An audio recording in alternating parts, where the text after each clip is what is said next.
Welcome, guys, to a how-to video. There's an outpost. Yeah, a how-to video. Today we're going to be doing a sugarcane farm. And to start, we're going to need where we're going to place our sugarcane. Right here. This is, what, 11 blocks wide? I don't know. You can make it almost any number of blocks wide. And then what we're going to do is we're going to make our spot for our water. Place blocks below it. You do not need to make this thing in there. It just makes the next step easier. Well, not the next step, but a future step. Then we're going to place blocks behind it so the water doesn't flow out everywhere. And then we're going to place our water so the sugar cane that's on our dirt can grow. And just as a heads up, sugar cane grows just as fast on dirt as it does sand, so you don't need to worry about that. And dirt doesn't fall, so it makes it a lot easier. Then what you're going to do is you're going to want to place blocks above your water, and you can place your sugar cane. And then what we're going to do is we're going to make the models that break the sugar cane, right? So our first one would be pretty simple. We just need a piece of redstone. But the problem is, if we were to stack a bunch of these right here and place some redstone here, they would all trigger, even though you just want this one to trigger. Why does that matter? Well, let's say these sugar canes, this one's on growth stage 19. I'm pretty sure there's 20 growth stages to sugarcane. And it's checked every 80 ticks for a random chance that it actually succeeds. And on 20th it goes up. Or maybe it was after 20 it goes up. Anyways. Well, this one's on 19, this one's on 19, this one's on 19, and this one just got to 20, and now they've all been pushed. But you didn't get 6 sugarcane, you got 4 sugarcane, which is less. You lose a decent amount of efficiency, and let's say these are all really close to growing. Well, the middle one got fully grown, and then they all got broken. That's not very good. So, we're going to be making these things work independent of one another. So, to make sure these don't trigger each other, what we're going to do is we're going to place a repeater, a block right here. Oh, and this has to go on a slab. You'll see why. A piece of redstone below it, because it will power this block, then into the redstone, and then right here, which will only power that piston. So if we were to place this, it does fire twice, so it's not going to matter. And then that one fires once. There we go. We can now stack this all the way across, alternating between repeater and basic. Watch this. We just alternate between the two. Pretty simple modules right here. And we just place redstone where we have blocks pretty much. And now our repeaters. And then our final step right here. Well, bam, we've already made... Oh, God. We don't want to delay. It won't hurt much, but it's just annoying. Alright. Well, bam. These will now all trigger independently of one another, increasing our rates slightly. And then what we're going to want is a glass wall. Right here. I would seal up the corners. And then here we are. We have a glass wall, and then we're going to go below it, and we're going to grab out powered rails, regular rails, a hopper minecart, hoppers, a chest, and a lever. First up, we're going to place a block at the end here. There's a sheep. And we're going to power the powered rail. Whenever you have a hopper minecart against a wall with a powered rail, it will be sent away. This does not work when the powered rail is next to a hopper. keep that in mind. You want a full non-transparent block.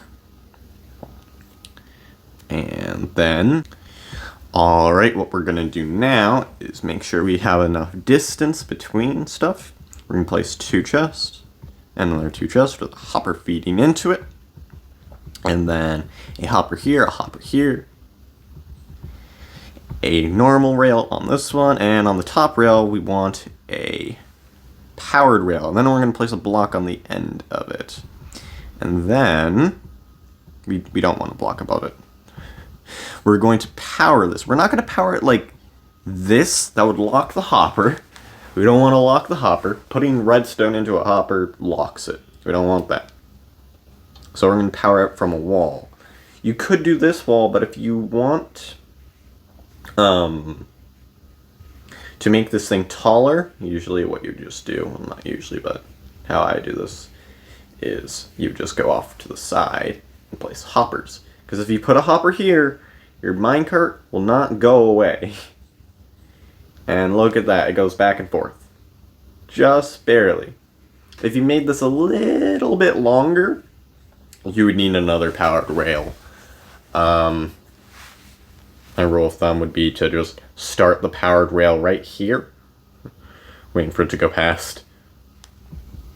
Power it. Oh, just in time. Okay. Power it and then count 15 rails this way. And then add a powered rail. Power it. And then continue on until you hit a wall, right?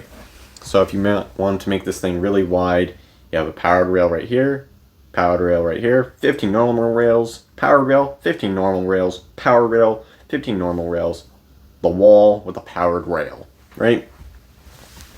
So it would just be really wide, and you can also stack this thing. If you go above it, place some blocks, grab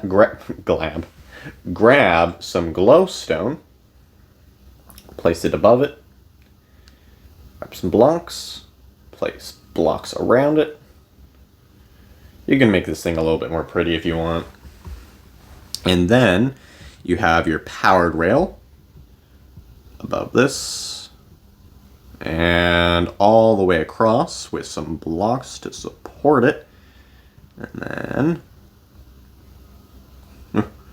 gotta remember that this right here is a block right there, and hopper line. Ooh. Feeding into the network right there. Alright, and then we place a powered rail. A regular rail. And of course we have to power it. Like so. Grab out your lever. And power it. And power it. Then you would place dirt above here. Remember our first step. Remember, you just place your dirt. And then below it, we have ourselves an empty spot. Place blocks around it. Keep placing blocks around it. And then you repeat the steps of making the modules and stuff. Right, you have blocks right here. You place a hopper minecart, and I would suggest making this thing more of a wide farm than a tall farm, because then you're just introducing a bunch of hopper minecarts, and you don't need to do that. If I quickly fast forward in time with a bunch of sugarcane farms, and by a bunch I simply mean 3. But if we increase the random tick speed, you'll see they start to grow. Yeah. Starting here, and yep, it only breaks 1, and then the hopper minecart will pick it up, and all of this will lead into just the chest right here. You can make your storage system bigger if you want, but whatever. This should work, I guess. See, it's only 24. Yeah. You can also make this thing really wide. You can put it on like a hallway, so it's on both sides of you. I don't know. You can also just stack them in rows like around here, going one behind the other, and making them wide, and making them tall, so that you have like a cubic sugarcane farm. Comment like what farm I should make next. You can get sugarcane. This is at 100 times speed. So, you know, already at almost 1 sugarcane. But, yeah, if you made this thing really wide, you could get a lot of sugarcane without having to do anything. You just, like, have it near a place that you commonly AFK at, and, well, bam!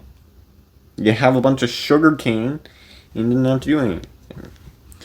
Again, you really should have it more wide than it is tall, because you have a bunch of hopper mine carts and a bunch of extra hoppers, and, well, I guess that's it really, is you have a bunch of extra hoppers and hopper mine carts. Yeah, this is the thing. If you have any questions, just comment them. Hammy, I hope you enjoyed. This was made for Hammy. But, I mean, if you're not Hammy, I hope you enjoyed the video too. But, Hammy, I hope you enjoyed this video. Me making a sugarcane farm. Bye.